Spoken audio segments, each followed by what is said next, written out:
తండ్రి కుమార పరిశుద్ధాత్మ దేవుడు సన్నిధితో సహవాసంతో ఆయన మహిమ కోసం ఈరోజు ఈ వాక్య ప్రకటన ఏదైతే దేవుడు మనకు వర్తమానం ఇచ్చున్నారో అది మనం చూసుకుందాం.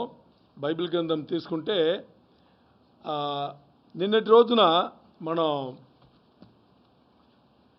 పెళ్లి సంబంధించిన దాంట్లో సంబంధాలు, భార్యాభర్త సంబంధాలు ఎలా ఉండాలి అని మనం మొదలుపెట్టాము.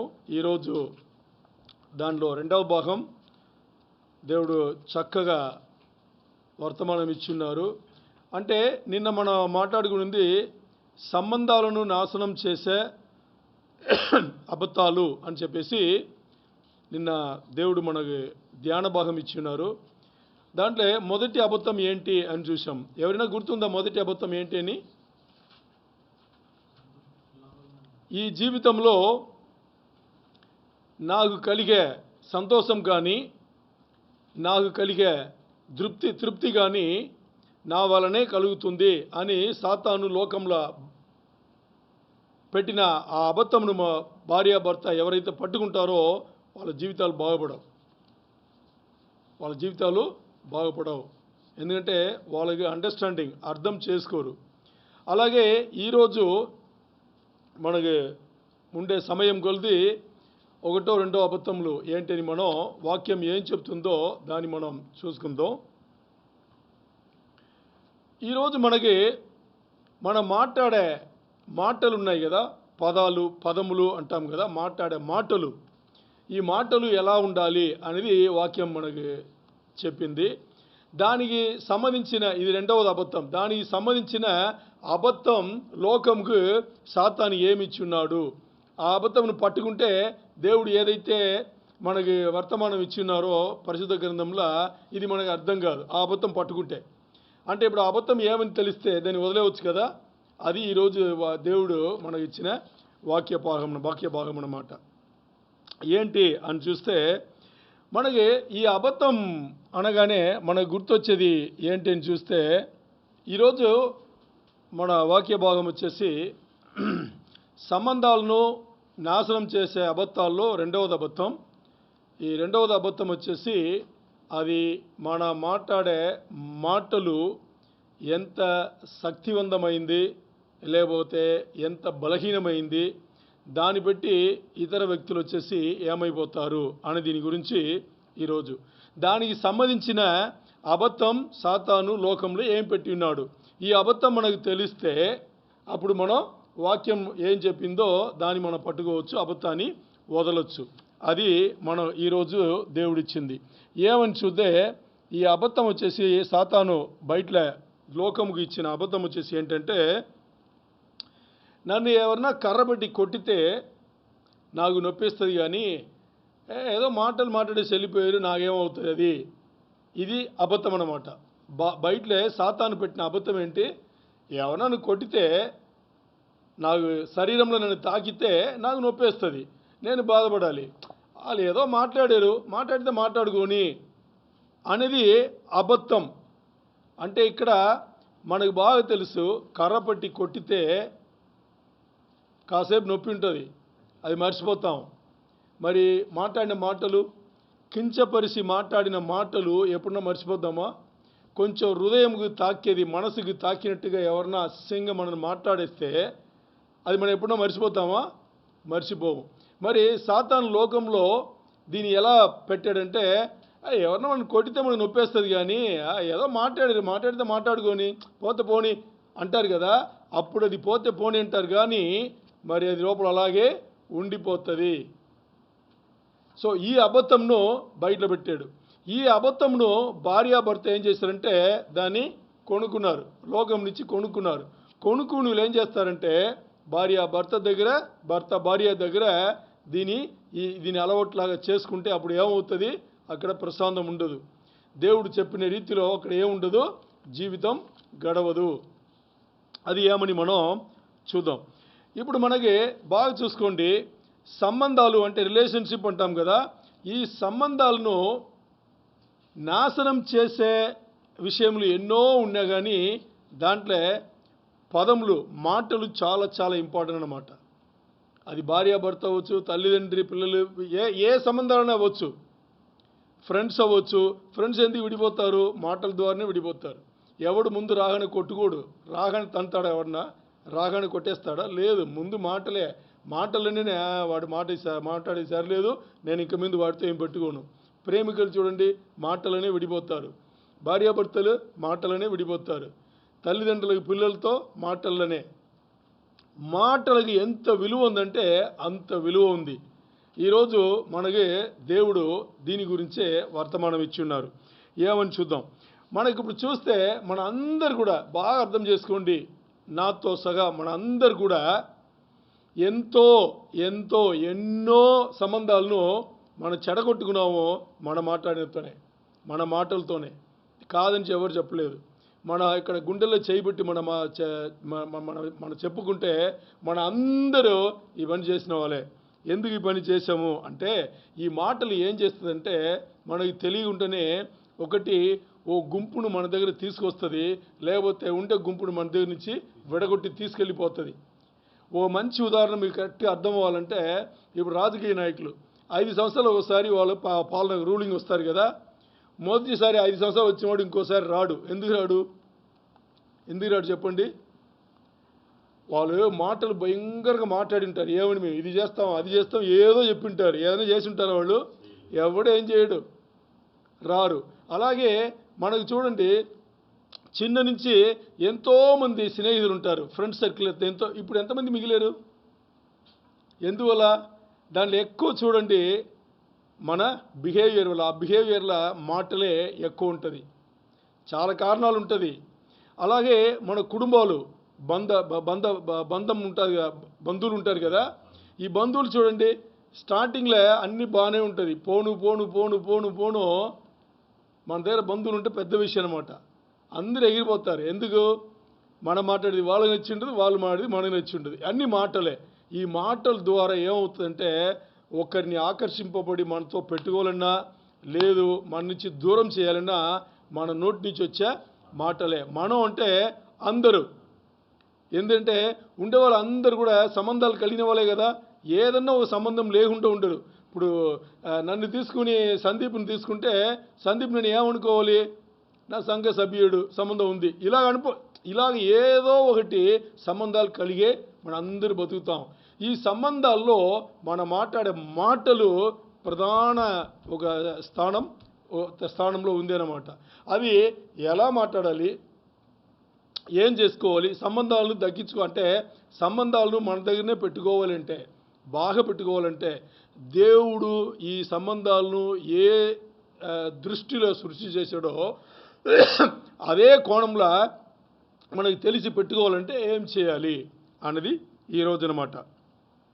ఇప్పుడు మనం ఏం చేయొచ్చు అంటే, ఒకవేళ మనకు మాట్లాడింది రాలేదనుకోండి, అప్పుడు ఏం చేయొచ్చు? సైలెంట్ అయిపోవచ్చు, అంతే. నోరు మూసుకోవడమే. అదే కదా బెస్ట్. మాటలు నాకు రాదు, నేను మాట్లాడితే ఏదో జరుగుతుంది, మరి నేను ఎందుకు అనవసరంగా వాగాలి కదా. దాని బదులు ఏం చేయొచ్చు? మూసుకుని సైలెంట్గా ఉండడం చాలా బెటర్. ఎందుకంటే ఆ ఉండే సంబంధాలు మనకు ఉంటుంది. వాగేసాం అనుకోండి, మన వాగింది సరిగ్గా వాగలేదనుకోండి, ఏమవుతుంది? ఉండే సంబంధాలు కూడా పోతుంది. అది ఎవరన్నా కానీ, మన కుటుంబంలో కానీ, పక్కన కుటుంబాలు కానీ, లేకపోతే స్నేహితులు కానీ, బంధువులు కానీ, ఎవరైనా కానీ ఇంకా అంతే.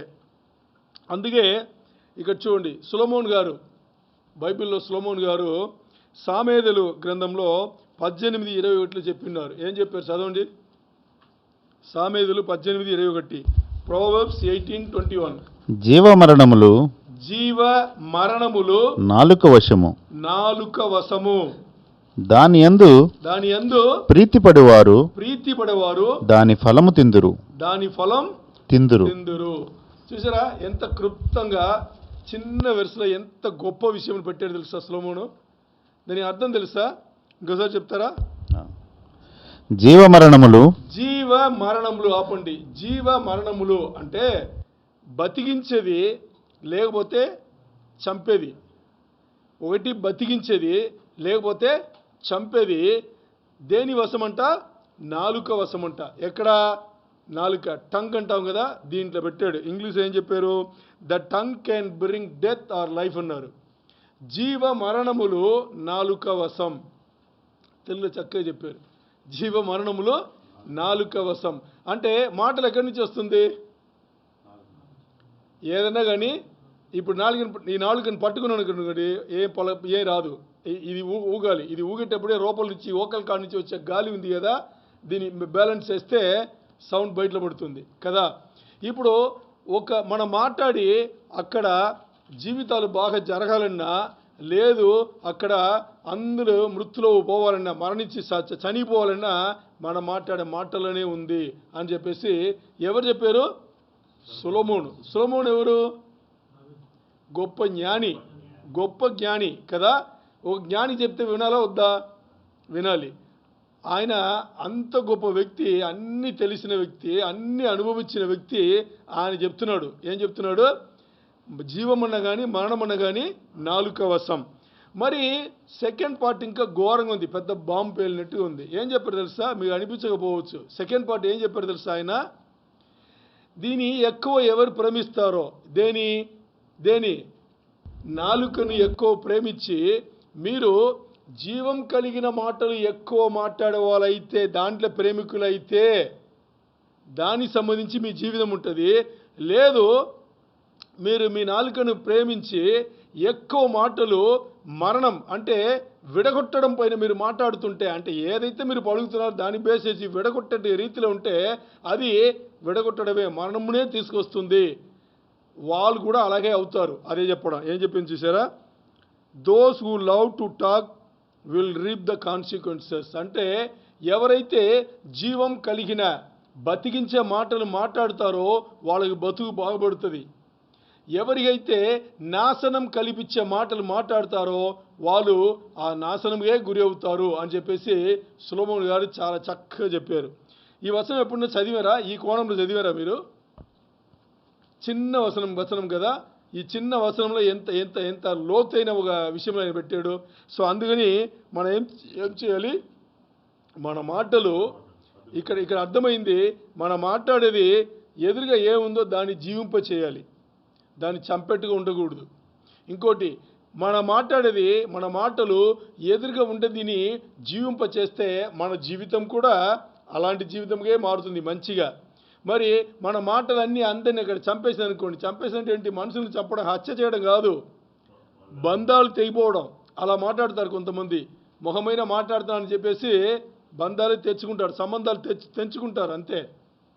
ఇంకా వాళ్ళు వినేవాళ్ళు వీడి మొహం చూడకూడదని చెల్లిపోతారు, దీని మొహం చూడకూడదని చెల్లిపోతారు. అలా ఉంటుంది అన్నమాట.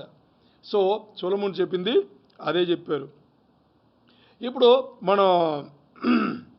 మన చిన్నలో మనం వినిందే ఏమని? మనం బయట ఆడుకొని అక్కడి నుంచి ఏడ్చుకుని వస్తాం చిన్నలు, మరి చిన్నపిల్లలు. ఇప్పుడు మన పిల్లలు కూడా మనకు అలాగే చేస్తారు. వస్తారు, ఏంట్రా బాగానే లేవు కదా, ఎందుకురా ఏడ్చి వస్తావంటే వాడిని తిట్టాడు అంటారనరా. అప్పుడు పెద్దవాళ్ళు ఏం చెప్తారు తెలుసా? కొట్టలేదు కదరా, తిట్టనే కదా తిట్టాడు, పోతే పోని. చూసారా ఎక్కడి నుంచి తప్పు జరుగుతుందో? మన చిన్న నుంచి పెద్దవాళ్ళు మనం ఎలా పెంచారు అలాగే పెంచారు. ఏదో మాటలు మాట్లాడరా, వదిలేరా, కొట్టలేదు కదా. కొడితే నువ్వు బాధపడాలి, నీ నొప్పేస్తుంది. వాడు ఏదో మాట్లాడు. మరి ఆలోచన చేయండి, ఆ చిన్న బాబు కానీ ఆ చిన్న పాప కానీ జీవితం అంతా దాన్ని మర్చిపోదు. ఇదేని అమ్మ నాన్న చెప్పింది కాదు, వాడు ఎవడో తిట్టాడే మర్చిపోండి, వాడు మొహం కూడా చూడరు. తెలుసా మీకు? అంటే ఇద్దరిని విడగొట్టింది ఏది? మాటలు. ఇద్దరిని విడగొట్టింది ఏది? మాటలే. అందుకని చిన్నల ఈ అబద్ధం చిన్న నుంచే సాతాను ఏం చేశాడు? తెచ్చిపెట్టాడు. చిన్న అబ్బాయి లేదా చిన్న అమ్మాయి ఏమినింది? ఓకే మాటలే కదా మాట్లాడాడు, పర్లేదులే అని అప్పుడు అనుకునింది. కాంప్రమైజ్ అయ్యింది. అబ్బాయి కానీ అమ్మాయి కానీ కాంప్రమైజ్ అయ్యారు. మరి ఏమైంది? జీవితంలో చివరి వరకు ఎవడైతే ఆ మాటలు మాట్లాడాడో వాళ్ళ వైపు చూడరు. ఎప్పుడు పక్కన వెళ్ళినా దూరం వెళ్ళిపోతారు. ఏమైంది? సంబంధాలు తెగిపోయింది, పోయింది అక్కడ. అంతేనా? ఈ అబద్ధంను ఏం చేశాడు సాతాను? బయటలో పెట్టాడు, లోకంలో బయటలో పెట్టాడు. ఈ అబద్ధాలను పట్టుకున్నాం, చిన్న నుంచి పట్టుకునే పెరిగి పెరిగి పెరిగి పెరిగి తర్వాత ఎవరన్నా మనం తిట్టినామని అస్సలు ఓకే ఆడేదో చెప్పలే అని వెళ్ళిపోతున్నాం. తప్పది. ఈ అబద్ధంను పట్టుకున్నాం. మరి పెళ్ళైన తర్వాత కూడా భార్య భర్త దగ్గర, భర్త భార్య దగ్గర ఇదే అబద్ధంను పట్టుకుని జీవితం కొనసాగితే ఇంకేముంటుంది? అలాగే ఉంటుంది బతుకులు. అంతే కదా? అలాగైపోతుంది. ఇప్పుడు దానివల్ల వచ్చేది ఏంటి అని చూస్తే, మాటల వల్ల మనం జనాలను మంచిగా మాట్లాడచ్చు, లేకపోతే వాళ్ళు హర్ట్ చేసి, అంటే వాళ్ళు బాధించేట్టుగా చేసి దూరం కూడా చేసుకోవచ్చు అనేది. ఇప్పుడు మనకి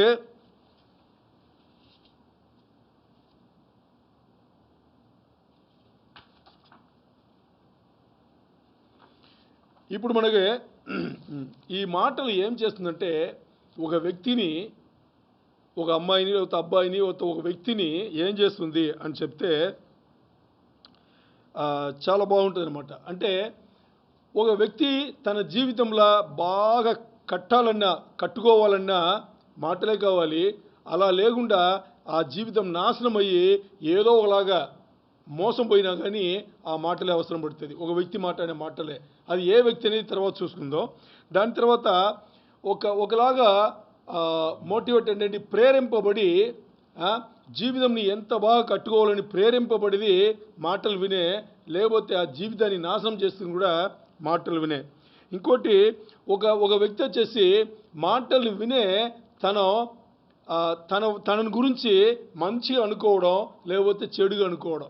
ఇప్పుడు ఎదురు వ్యక్తి మాట్లాడి దీన్ని వినేసి మంచిగా మాట్లాడితే ఏమంటారు, ఇవన్నీ నా దగ్గర ఉందో అని చెప్పేసి కట్టుకుంటాడు. లేదంటే ఒక వ్యక్తి మాటప్పుడే నీ దగ్గర అది లేవు, ఇది లేవు, నువ్వు ఏంట్రా, నువ్వు మనిషా, ఇదే అని మాడితే ఏమవుతుంది, మొత్తానికి అక్కడ ఏమి లేకుండా అంతే, నేను ఇంతేనా, నేను దేని పనిరానా అనేసి కూడా అవి కూడా ఆ మాటలు పెట్టే. తర్వాత సమాజంలో ఒకరి మర్యాద పెరగడం అనేది మాటలను పెట్టే. లేదు, అస్సలు మర్యాద లేకుండా పోయేది కూడా మాటలను పెట్టే. ఇంకోటి, ఒకరొకరు మంచి సంబంధాలు తెచ్చుకోవడం కూడా మాటలను పెట్టే, లేకపోతే ఆ సంబంధాలు తెగిపోయేది కూడా మాటలను పెట్టే. ఇంకోటి, సంబంధాలకి జీవం ఇచ్చేది మాటలే, సంబంధాలకి మరణం ఇచ్చేది కూడా మాటలే. అందుకని ఈ సాతాను లోకంలో పెట్టిన ఈ అబద్ధమును మనం పట్టుకోకూడదు, దీన్ని వదలాలి. అబద్ధం ఏంటి?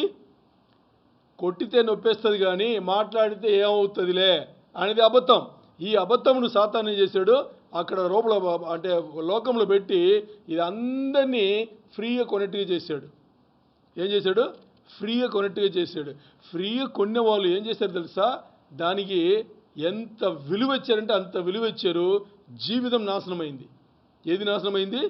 ఫ్రీగా వచ్చిందని అనుకున్నారు, నేర్చుకున్నారు, అలవాటు ప్రకారం నేర్చుకున్నారు, మరి జీవితాలు నాశనం అయిపోతుంది.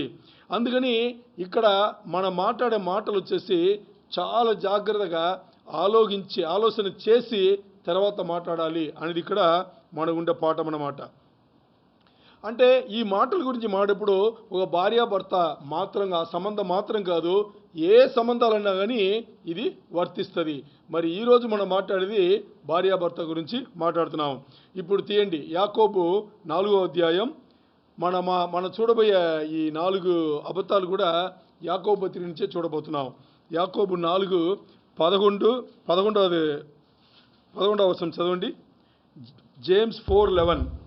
సహోదరులారా, ఒకనికి విరోధముగా ఒకడు మాటలాడకుడి. తన సహోదరునికి విరోధముగా మాటలాడి తన సహోదరునికి తీర్పు తీర్చువాడు ధర్మశాస్త్రమునకు వ్యతిరేకంగా మాట్లాడి ధర్మశాస్త్రమునకు తీర్పు తీర్చుచున్నాడు. నీవు ధర్మశాస్త్రమునకు నీవు ధర్మశాస్త్రమునకు తీర్పు తీర్చిన ఎడల ధర్మశాస్త్రమును నెరవేర్చువాడవు కాక న్యాయము విధించు వాడవైతివి. ఆమేన్. బాబోయ్, ఎంత గొప్ప వచనం తెలుసా ఇది మీకు ఈరోజు అర్థమైంది అనుకోండి, మీరు నిజంగా జీవితంలో గెలిచిన వాడు అవుతారు. నిజంగా చెప్తున్నా, జీవితంలో గెలుపు అంటే ఈ వచనం అర్థమైతే చాలు మీకు. అంటే ఇక్కడ ఏం చెప్తున్నా అంటే, నేను ఇంగ్లీష్ చదివి చెప్తాను. Brothers and sisters, James 4:11, brothers and sisters, do not slander one another. అంటే సహోదర సహోదరులారా, మీరు ఒక్కరి ఎడల మీరు విరోధంగా మాట్లాడవద్దు. ఎనీవన్, ఓకే, విరోధంగా మాట్లాడవద్దు అని చెప్పేది ఇక్కడ ఏం చెప్తుంది అంటే, దీని గ్రేక పదం చాలా చక్కగా వాడారు. కటలా లేహో అని చెప్పేసి, కటలా లేహో. వాళ్ళు స్పీడ్గా మాట్లాడతారు, మనకు అర్థం అవ్వాలని చెప్తున్నా. కటలా లేహో అని చెప్పేసి, లేవో అని చెప్పేసి ఇక్కడ ఉంది. దీనికి ఏం అర్థం అని చెప్తే, ఇది 2 పదం ఉంది కాబట్టి దీని కటో అంటే వ్యతిరేకం అనమాట. కటో అంటే వ్యతిరేకం, లేహో అంటే మాట్లాడడం అనమాట. వ్యతిరేకంగా మాట్లాడడం అని దీని ఆ పదం ఏంటి, వ్యతిరేకంగా మాట్లాడడం అనేది. మరి ఇక్కడ ఈ వ్యతిరేకంగా మాట్లాడేది ఏంటంటే, వాళ్ళను కించపరిచి మాట్లాడేది, వాళ్ళను మర్యాద లేకుండా మాట్లాడాలి, వాళ్ళను బాగా తగ్గించి నువ్వు ఏమి కాదని చెప్పేసి మొత్తానికి నాశనం చేసి మాడేట్టుగా మాట్లాడేది అనమాట. ఇలా మాట్లాడేది వచ్చేసి ఎలా ఉంటుందంటే, ఒక 3 విధానంగా మాట్లాడతాం. ఎలా మాట్లాడతాం? 3 విధానంగా మాట్లాడతాం.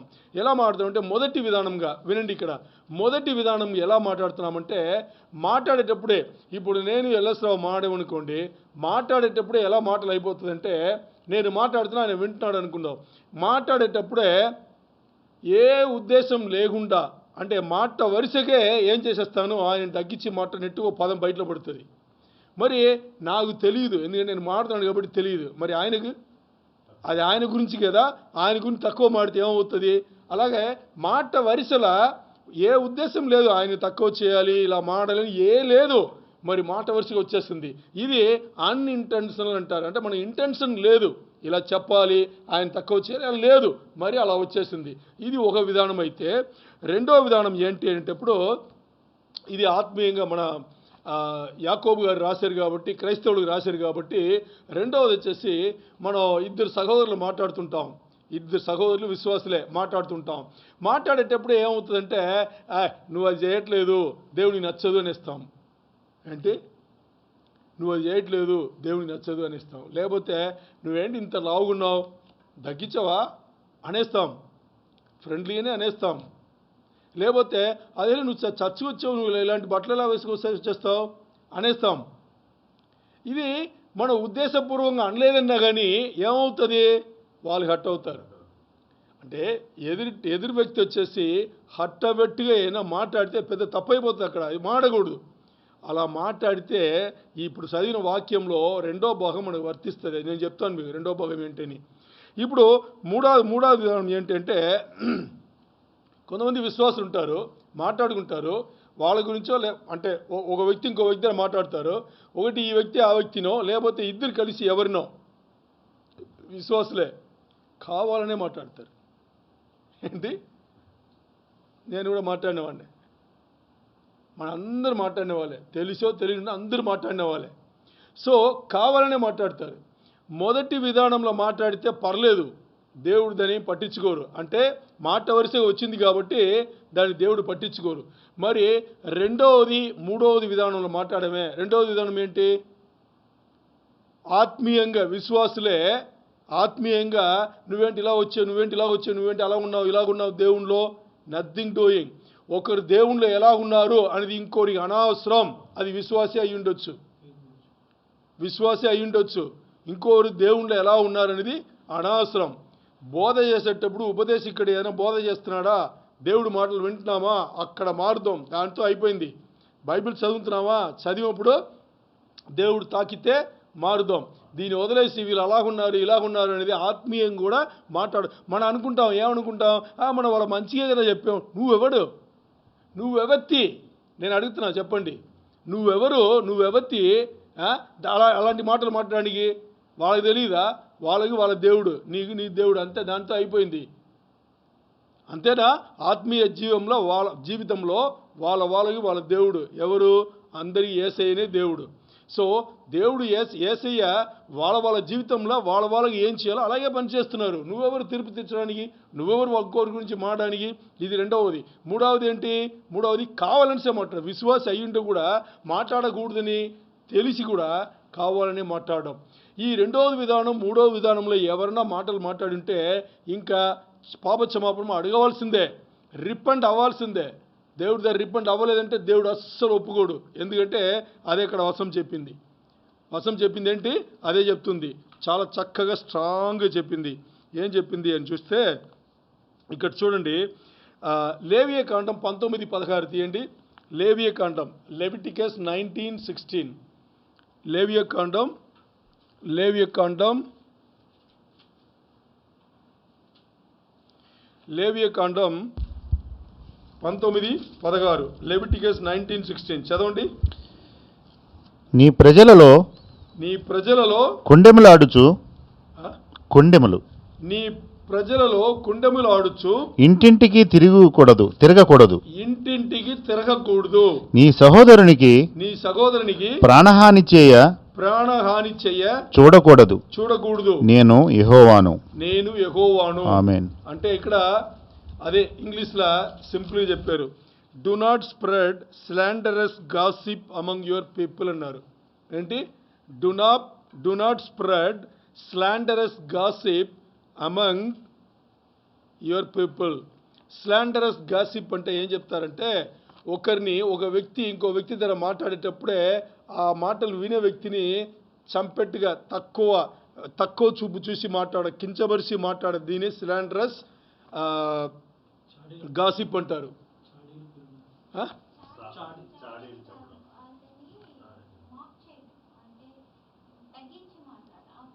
అదే వాళ్ళు తెలుగు చెప్పినట్టు ఉన్నారు. అదే ఇప్పుడు మనమే ఏం చేస్తామంటే, ఎదురు వ్యక్తితో మాడేప్పుడు వాళ్ళని తక్కువ చేసి తక్కువ చూపించి సరైన ఒక మర్యాద ఇచ్చి మాడకుండా ఒకలాగా చండాలంగా మాట్లాడడం. అర్థమైందా?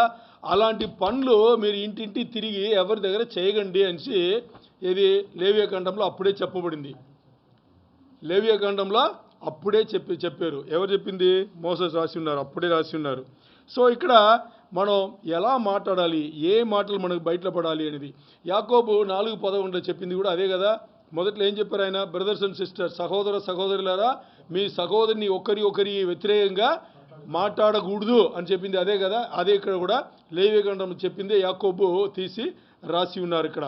అందుకని ఇక్కడ చూడండి, ఒక ముఖ్యమైన ఒక తేడా చెప్తాను. మనం ఇంకోరి పనికొచ్చేట్టుగా మాట్లాడేది యూస్ఫుల్ ఇన్ఫర్మేషన్ అంటాము. లేకపోతే ఇంకోరిని తక్కువ చేసి మాట్లాడేది అది ఏ విధంగా కూడా పనికొచ్చే విషయం కాదు. ఈ రెండింటి తేడా ఏంటి అని చెప్తాను. ఈ రెండింటి తేడా ఏంటంటే, ఇప్పుడు ఇంకోరిని తక్కువ చూపు చూడకుండా మాట్లాడుతున్నాను అంటే దాని అర్థం ఏంటంటే, బాగా అర్థం చేసుకోండి. తక్కువ చూపు చూడలేదు, వాళ్ళని తక్కువ చేసి మాడట్లేదు అంటే దాని అర్థం ఏంటంటే, ఏ వ్యక్తి గురించి నేను ఏ వ్యక్తితో మాడాలని అనుకున్నానో ఆ వ్యక్తి దగ్గరనే మాట్లాడాలి. ఏది? ఒక వ్యక్తి గురించి ఏ విషయాలు నేను మాడాలని అనుకున్నానో నేను ఆ వ్యక్తి దగ్గరనే మాట్లాడాలి. నేను ఇంకోటి దగ్గర మాడకూడదు. దీని ఏమర్థం అంటే, మనం మాట్లాడేటప్పుడు ఎవరితో మాట్లాడుతున్నామో, ఏ విషయములు మాట్లాడుతున్నామో ఆ విషయములకు సంబంధమైన వ్యక్తితోనే మాట్లాడాలి. ఓ వ్యక్తికి ఆ విషయముల గురించి సంబంధం లేదు అంటే అస్సలు మాట్లాడకూడదు. అలా మాట్లాడితే అది ఏమవుతుంది? గాసిప్ అవుతుంది. గాసిప్పింగ్ అంటే ముసలమ్మ ముచ్చట్లు మాట్లాడుతున్నాము, ఇంకోరి గురించి మాట్లాడుతున్నామని మాట. ఒక ఉదాహరణకి ముగ్గురిని తీసుకుంటాను ఇప్పుడు. ఓకే, మీలో ముగ్గురిని తీసుకుంటా. ఇప్పుడు బాబురావు, ఎల్ఎస్ రావు, సందీప్ ముగ్గురు ఉన్నారు. బాబురావు, ఎల్ఎస్ రావు పక్కన ఉన్నారు.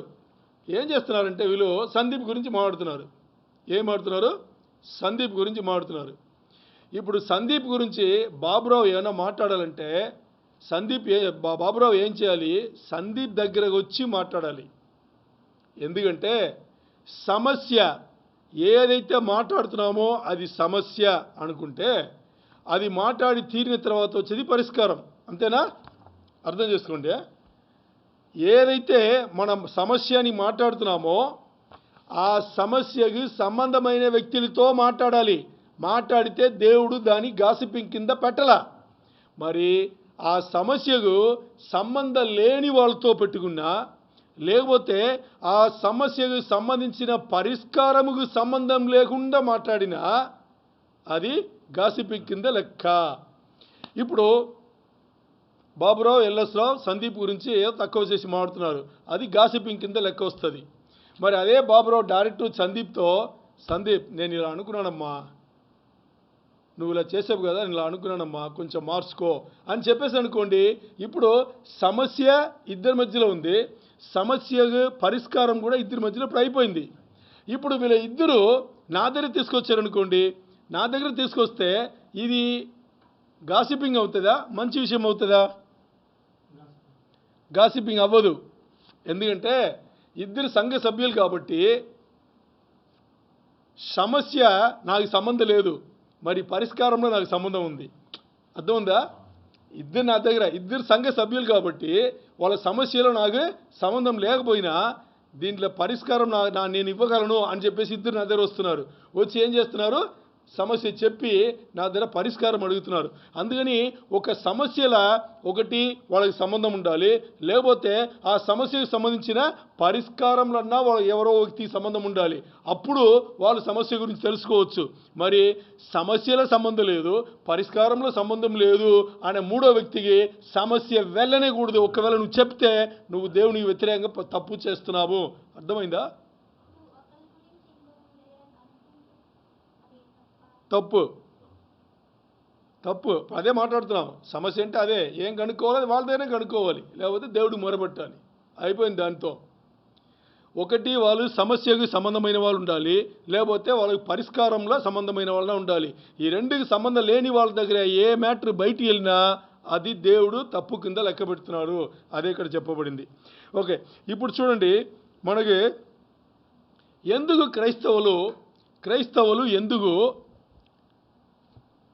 క్రైస్తవులు ఎందుకు గాసిపింగ్ చేస్తున్నారు అంటే, ఒకరి గురించి ఒకరితో ఎందుకు మాట్లాడుతున్నారు అంటే దానికి ఒక 5 కారణములు ఉన్నాయి. ఏంటి? 5 కారణములు. 5 కారణములు మొదట్లో ఏంటంటే, నేను వాళ్ళ మంచి కోసమే కదా చెప్పేస్తారు కదా సింపుల్గా. ఈ మంచి కోసం నిన్ను ఎవరు చెప్పమన్నారు? ఇంకోటి మంచి కోసం నిన్ను ఎవరు చెప్పమన్నారు? నువ్వు పెర్ఫెక్టా? నువ్వు ఖచ్చితంగా ఉన్నావా? దేవుడు చెప్పిన అన్ని పాటించి గట్టిగా ఉన్నావా? ఇంకోటి మంచి కోసం నువ్వు చెప్పడానికి వచ్చావు ఎక్కడి నుంచో, ఇంకోటి మంచి కోసం నువ్వు చెప్పాలని ఏమి లేదు. అయినా చెప్పాలంటే ఆ వ్యక్తితోనే చెప్పాలి. ఇంకోటి, ఒక వ్యక్తి గురించి ఇంకొక వ్యక్తి దగ్గర తక్కువ చేసి మాడడం, లేకపోతే వాళ్ళ దగ్గర తక్కువ చేసి మాడడం, ఇది మానవ స్వభావంగా ఉంది. రెండవది వచ్చేసి మానవ స్వభావం, ఇది అందరి ఈ స్వభావం ఉంది. మూడవదిగా, ఒక వ్యక్తి తన గురించి ఏమనుకుంటున్నారో అది కూడా బయటపడుతుంది. తన గురించి ఏమనుకుంటున్నారనేది వీళ్ళు ఏం చేస్తారంటే, వాళ్ళ గురించి వాళ్ళు తక్కువ అనుకున్నారనుకోండి, అప్పుడు ఎవరినో వచ్చి ఏమన్నా మాడెప్పుడే వీళ్ళు ఒకలాగా అనిపిస్తుంది. ఏమని? నేను అలా కాదు కదా, నేను ఇలా కదా, నేను అలా కదా అని అలా అనుకో.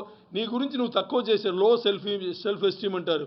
నీ గురించి నువ్వు ఏమనుకున్నావో దాని ఆధారపడి నువ్వు మిగతా వాళ్ళతో నువ్వు సంప్రదించుతావు, మాట్లాడతావు.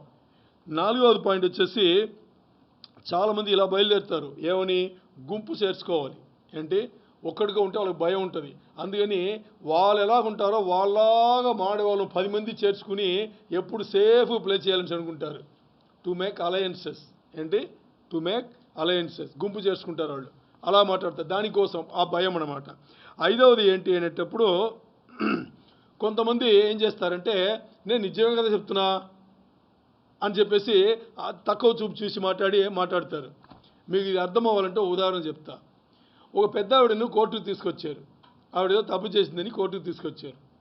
కోర్టుకు తీసుకొస్తే కోర్టు సీన్ గుర్తుపెట్టుకోండి. కోర్టు సీన్లో బోనులా ఆవిడ నిలబడబెట్టారు. నిలబడబెడితే ఈ అఫెన్స్ లాయర్ వస్తాడు కదా, అంటే తప్పులు కనిపెట్టే లాయర్ వస్తాడు కదా, ప్రశ్నలేసి తగిలిస్తాడు కదా, ఈ లాయర్ వచ్చారు. అఫెన్సివ్ లాయర్ అంటారు. ఈ అఫెన్స్ లాయర్ వచ్చేసి, ఏంటమ్మా బాగున్నారా, నా గురించి తెలుసా అని అడిగాడు. అంటే ప్రశ్న వేయే ముందు ఆ మాట, నా గురించి తెలుసా అంటే, ఇప్పుడు కొంచెం గొప్పవాడు అనమాట, పెద్ద వకీలు అనమాట. నా గురించి తెలుసా అంటే, ఇప్పుడు పెద్ద ఆవిడ, ఆ ఊరే పెద్ద ఆవిడ ఏం చేసిందంటే, తన గురించి చిన్న నుంచి ఏమి తప్పులు చేసినా అన్నీ చెప్పందుకు మొదలుపెట్టింది. ఎందుకు తెలియదు? నువ్వు చిన్నలో ఈ పని చేసావు, అలా దొంగిలించావు, వాళ్ళ ఇంట్లో దొంగిలించావు, అలా పెద్ద అయ్యావు, కాలేజీలో వచ్చేసి రౌడిజం చేసావు, తర్వాత నువ్వు ఈ అమ్మాయిని ప్రేమించావు, చీట్ చేసావు, మోసం చేసావు, ఆ అమ్మాయిని ప్రేమించావు కాలేజీలో పెళ్లి చేసుకున్నావు, పెళ్లి చేసిన తర్వాత నీ భార్యను వదిలిపెట్టేసి ఆ పని చేసావు అని మొదలుపెట్టింది. ఇంకేనా ప్రశ్న ఇస్తాడా? మరి ఆవిడ చెప్పిందని నిజమే. ఆ వకీలు అలాగే ఉన్నాడు, అడ్వకేట్ అలాగే ఉన్నాడు. సరే అని చెప్పేసి వీడు ఇంకేం అడగలేకపోయాడు. ఏమడుగుతాడు? వాడి మొహం ఉంటుంది అక్కడ, వెళ్ళిపోయాడు. మరి డిఫెన్స్ లాయర్ వచ్చాడు. డిఫెన్స్ లాయర్ వచ్చి వాడు అడిగాడు, ఏంటమ్మా నా గురించి తెలుసా? అని. ఈడు కూడా గొప్పవాడే. అడిగితే ఈడి గురించి కూడా అమ్మ ఆవిడికి తెలిసింది, ఈడి గురించి కూడా అన్నీ ఇలాగే చెప్పింది. చెప్తే అప్పుడు అందరు అక్కడ ఉండే వాళ్ళందరూ నవ్వుతారు కదా. నవ్వేటప్పుడు జడ్జి వచ్చేసి టేబుల్ కొట్టాడంట. టేబుల్ కొట్టి ఒక ఆర్డర్ పాస్ చేశాడు. ఏం ఆర్డర్ పాస్ చేశాడు తెలుసా? ఎవరన్నా ఇంకా ఆవిడ దగ్గర వెళ్ళి నా గురించి తెలుసా అని అడిగితే వాళ్ళు శిక్ష చేస్తానని చెప్పాడంట. ఆవిడ మాట్లాడింది నిజమే, అన్ని నిజమే చెప్పింది, ఒక్కటి కూడా అబద్ధం కాదు. కానిది లేనే లేదు ఆవిడ చెప్పలా. అలా మన వాళ్ళు చాలామంది ఉన్నారు, మన వాళ్ళు చాలామంది ఉంటారు. ఎందుకంటే ఒకరి గురించి తెలిసి ఉంటుంది, చిన్న నుంచి వాళ్ళతోనే ఉండింటారు, నిజమన్నీ తెలిసి ఉంటుంది. వాళ్ళతో స్కూల్లో చదివి ఉంటారు, కాలేజీలో చదివి ఉంటారు, లేకపోతే పక్కనింటి వాళ్ళు ఉంటారు, ఒక ఆఫీస్లో పనిచేస్తారు, ఇవన్నీ ఉంటుంది కదా. ఇప్పుడు వాళ్ళ గురించి తెలిసి ఉంటుంది. తెలిసి ఉండి ఏం చేస్తారు తెలుసా? ఇంకోటి దగ్గర మాట్లాడతారు. ఎంత తప్పది. నీకు తెలుసు కాబట్టి నువ్వు మాట్లాడకూడదు. మరి మీకు ప్రశ్న రావచ్చు, తెలిస్తేనే కదా మాట్లాడేది, తెలియకపోతే ఎలా మాట్లాడతాము అనేది. తెలిసినా తెలియకుండా ఉండేట్టుగా ఉండాలి. ఎందుకంటే నువ్వు అక్కడ వాళ్ళని చంపేస్తున్నావు, సంబంధాలను విడగొడుతున్నావు, అది చేయకూడదు అనేసి ఇక్కడ. సో ఇక్కడ 5 విధానంగా మనం ఏం చేస్తున్నామంటే మన తప్పుడు మాటలు క్రైస్తవులే మాట్లాడి చేస్తున్నాం. అందుకే ఇప్పుడు మనం ఏం చెప్పామంటే, మనం ఏదన్నా ఎవరి గురించినా బయట మాట్లాడితే ఒకటి ఆ సమస్యలన్నా మనకి సంబంధం ఉండాలి, లేకపోతే ఆ సమస్య తర్వాత వచ్చే పరిష్కారంలోనా మనకి సంబంధం ఉండాలి, లేకపోతే తల దూర్చుకోకూడదు. అలాగే మనం మాట్లాడేది కూడా ఇలాంటి సమస్యలన్నా లేకపోతే పరిష్కారంలో మనకి సంబంధం ఉంటే మనం మాట్లాడాలి, లేకపోతే మనం మాట్లాడకూడదు. మనం ఎవరి దగ్గర తీసుకెళ్ళినా కానీ దాంట్లో ఈ రెండిట్లో ఎవరికైనా సంబంధం ఉంటే వాళ్ళ దగ్గర తీసుకెళ్ళాలి, లేకపోతే తీసుకెళ్ళకూడదు. అర్థమైంది కదా ఈ పాయింట్? ఓకే. ఇప్పుడు యాకోబు ఏం చెప్తున్నారు ఇంకోసారి చదువుతారు. 2వ భాగం చదవండి. యాకోబు 4:11. యాకోబు 4:11 2వ భాగం చదవండి.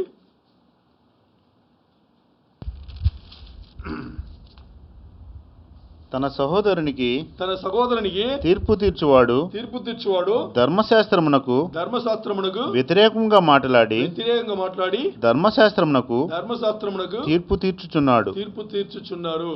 ధర్మశాస్త్రం ప్రకారం తీర్పు తీర్చే హక్కు ఎవరికి ఉంది? అంతే కదా, యేసయ్యే కదా ఉంది. ఇప్పుడు మనం ఒక సహోదరుని ఎడల ఇంకో సహోదరుడు వచ్చేసి తప్పుడు మాట్లాడితే దానికి దేనికి సమానం? అది దేనికి సమానం అని ఈ అవసరం యాకోబు రాస్తున్నాడంటే, దేనికి సమాధానం అంటే, నువ్వు మాట్లాడినవాడు నువ్వు ధర్మశాస్త్రములకు లోబడి నువ్వు ధర్మశాస్త్రమును నెరవేర్చేవాడుగా ఉండాలి. ఏ వ్యక్తి అయినా కానీ ధర్మశాస్త్రముకు లోబడి ధర్మశాస్త్రమును నెరవేర్చేవాడుగా ఉండాలి. మరి అలాంటి వాడుగా నువ్వు ఉండాల్సిన వాడు నువ్వేం చేస్తున్నావు? ధర్మశాస్త్రం చేతులు తీసుకుని దాని ప్రకారం నువ్వు తీర్పు తీర్చిస్తున్నావే. తీర్పు తీర్చే హక్కు ఎవరికి ఉంది? యేసయ్య ఒకరికే ఉంది, దేవుడు ఒకరికే ఉంది. సో దేవుడు చేసే పని నువ్వెందుకు చేస్తావు? సో నువ్వు తీర్పు కింద వస్తావు అని చెప్పేసి. ఇప్పుడు మీకు సందేహం రావాలి, ఏమని? ధర్మశాస్త్రం యేసయ్య వచ్చి నెరవేర్చి వెళ్ళాడు కదా. ఇప్పుడు నేను దీన్ని చేస్తే తప్పేంటి? అంతేనా? ధర్మశాస్త్రం నెరవేర్చడానికి యేసయ్య వచ్చింది.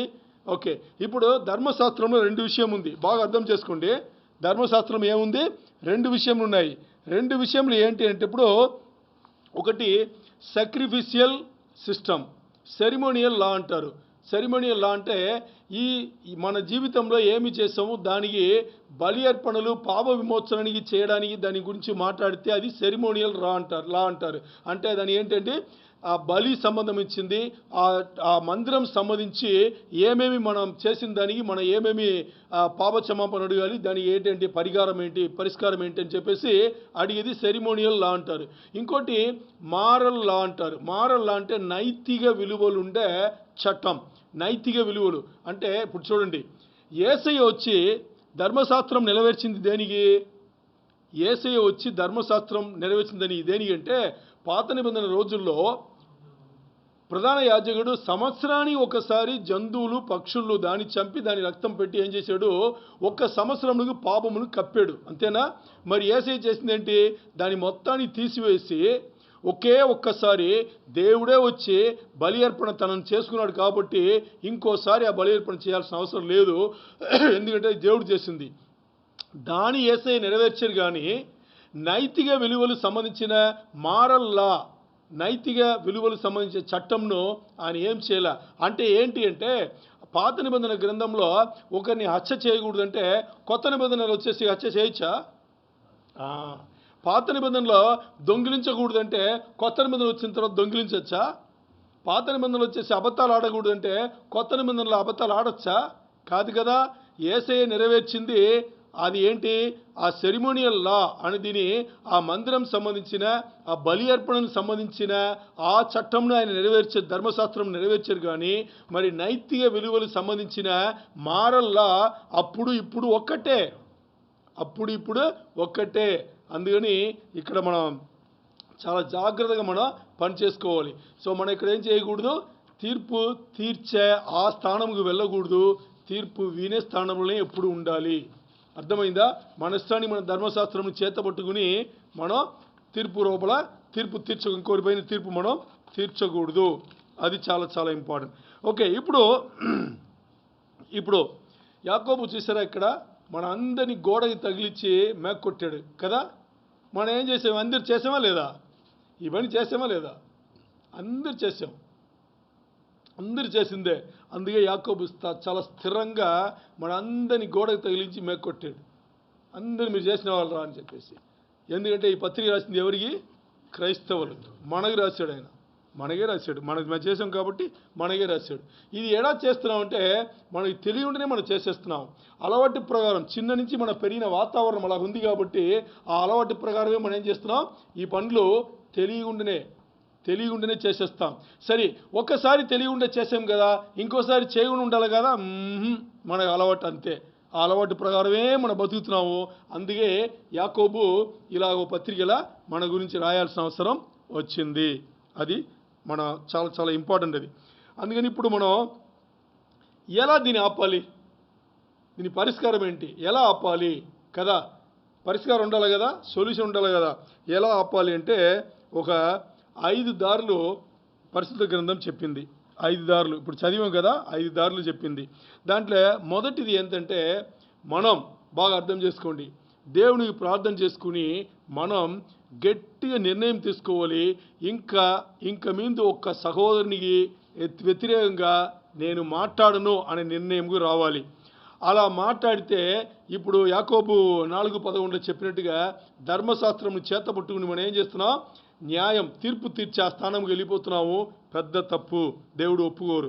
రెండవది వచ్చేసి, ఒకవేళ మనం అది మాట్లాడిన తర్వాత దాని తర్వాత జరగబోయే విషయంలో అన్నీ మనకు గుర్తు రావాలి. ఏంటి రావాలి? అది కన్సిడర్ ద కాన్సిక్వెన్సెస్. ఒక్కసారి మాట్లాడిన తర్వాత ఆ చిన్న అమ్మాయి మనం ఉదాహరణ చెప్పాం కదా, ఎవడో తిట్టింటాడు, ఏడ్చి వస్తుంది. మన సాతాను అబద్ధం మన అమ్మ నాన్న నోటి ద్వారా వినేసి ఏమంటాం, మాటలే కదా పోని అంటాం కదా. నో, ఆ అమ్మాయి కానీ అబ్బాయి కానీ జీవితం చివరి వరకు ఆ తిట్టినవాడిని మాట్లాడినవాడిని అస్సలు ముఖం కూడా చూడదు. అలాగైపోతుంది. కాన్సిక్వెన్సెస్ అలా ఉంది కాబట్టి, అంటే మాట్లాడిన తర్వాత ఇలాంటి విషయంలో జరుగుతుంది కాబట్టి మాట్లాడకూడదు నిర్ణయం రావాలి. మూడోది వచ్చేసి, మనం మాట్లాడే మాటలు వచ్చేసి శక్తివంతమైనది అని మీరు అర్థం చేసుకోవాలి. మనం మాట్లాడే మాటలు చాలా శక్తివంతమైనది అనేసి మనం మాట్లాడుకోవాలి.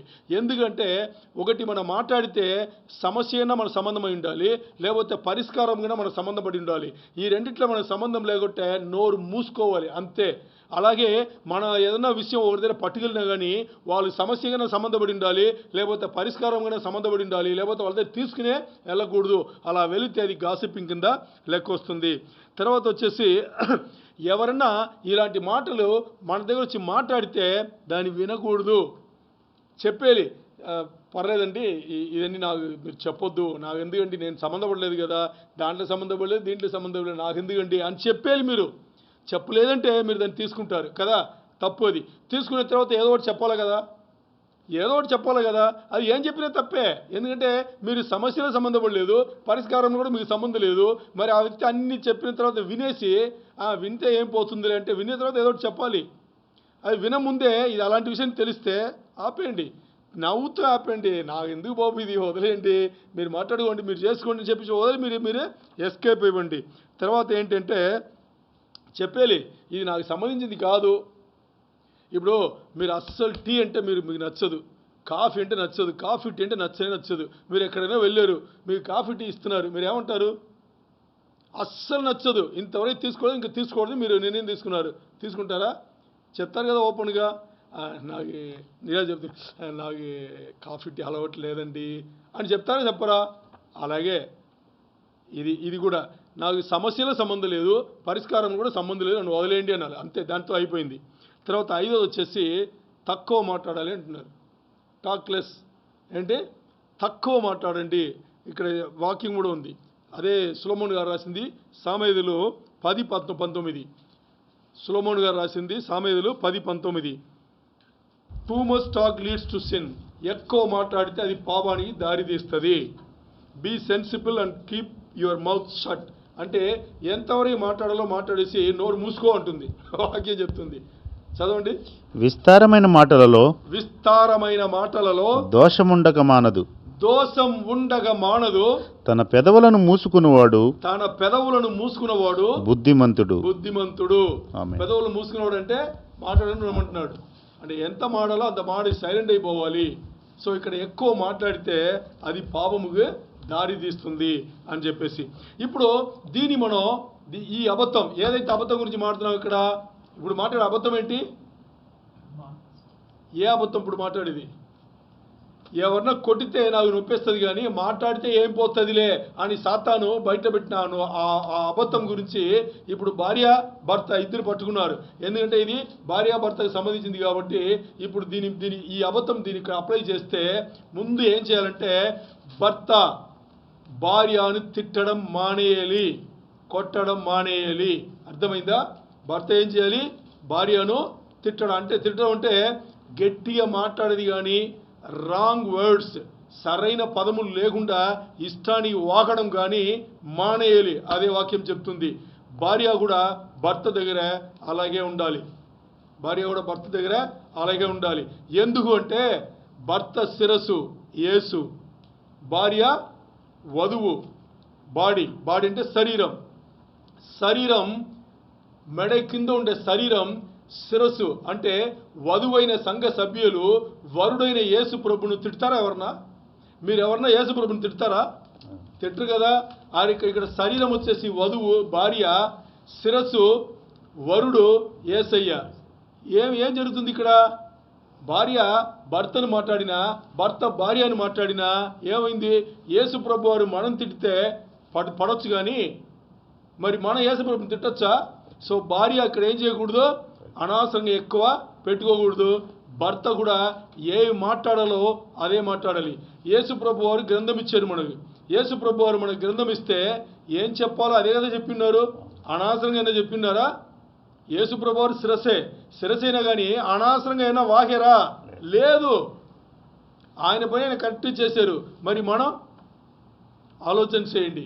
ఇష్టానికి వాగకూడదు, ఇష్టానికి వాగేము అంటే తప్పు. రెండవది వచ్చేసి భర్త భార్య గురించో, భార్య భర్త గురించో బయటలో అస్సలు మాట్లాడకూడదు. ఏంటి?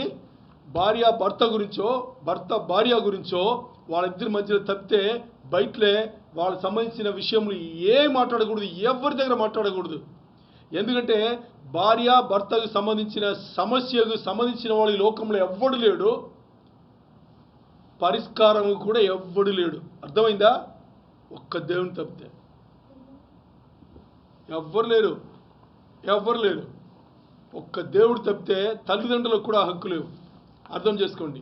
ఒక్క దేవుని తప్పితే సమస్య భార్య భర్తకు మధ్యలో జరిగే సమస్యలలో, దానికి సంబంధించిన పరిష్కారములలో ఒక్క భార్య భర్తకు తప్పితే ఒక్క దేవునికి మాత్రమే సంబంధం ఉంది. వేరే ఎవ్వరి హక్కు లేదు, సంబంధం లేదు.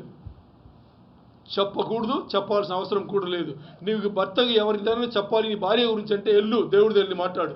భార్యకు భర్త గురించి ఎవరిదైనా చెప్పాలని అనుకుంటే లోపల గదిలో వేసుకుని మాట్లాడు దేవుడితో.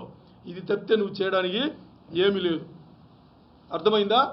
దీంతో 3వది అబద్ధం అయిపోయింది. ఇప్పుడు 4వది అబద్ధం. రెండవది అబద్ధం అయింది, ఇప్పుడు 3వది అబద్ధం. 3వ అబద్ధం ఏంటి? అబద్ధం చెప్పలేదు. మరి అబద్ధము సంబంధించిన వాక్యం మనం ఏదైతే చూస్తున్నామంటే ద పాత్ టువర్డ్స్ పీస్ అని ఉంది. అంటే సమాధానమైన జీవితముకు దారి తీయడానికి దారి ఏది అని గురించి మనం మాట్లాడుతున్నాం. దీనికి సంబంధించి సాతానుగాడు లోకంలో పెట్టిన అబద్ధం ఏంటి అని చూస్తే అబద్ధం ఏంటి అని మనం ఒకటి చూస్తాం. దానికి యెరెమీయా గ్రంథం తీయండి. యెరెమీయా గ్రంథం కొంచెం స్పీడ్గా తీయండి, టైం అవుతుంది మనకి. యెరెమీయా గ్రంథం తీయండి. యెరెమీయా 8:4 కొంచెం స్పీడ్గా చదవాలి. 8:4-5 2 వచనములు.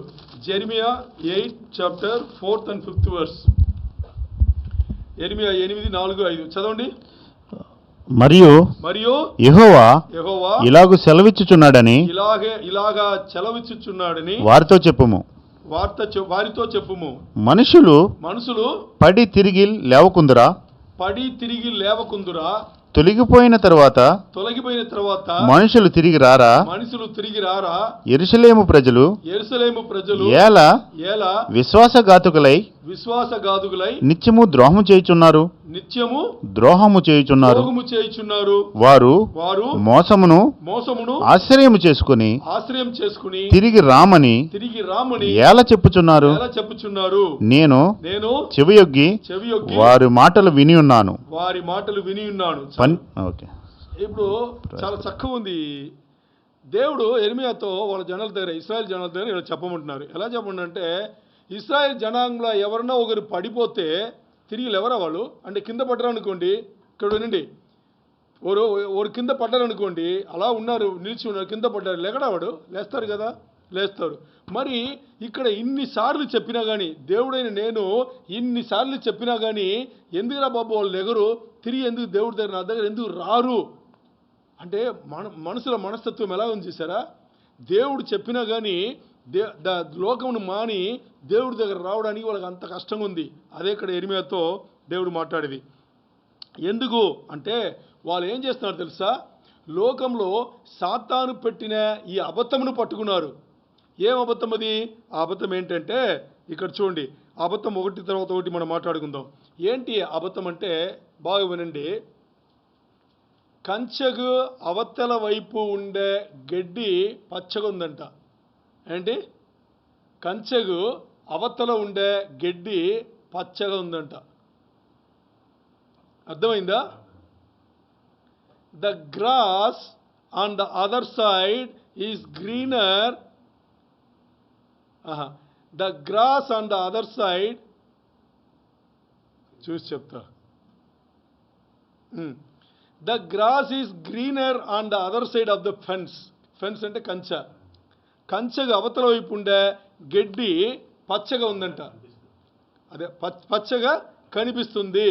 అందుకని అక్కడ వెళ్ళిపోతున్నారు జనాలు. ఎందుకు దేవుడి దగ్గర రావలేదంటే కంచెకు అవతల ఉండే గడ్డి పచ్చగా కనిపిస్తుంది కాబట్టి. అంటే దానికి అర్థం ఏమంటే లోక ఆశలు, లోకంలో ఉండే ఆకర్షింపలు ఇవన్నీ దేవుని దగ్గర రానివ్వకుండా భయంకరంగా బాగుందంట.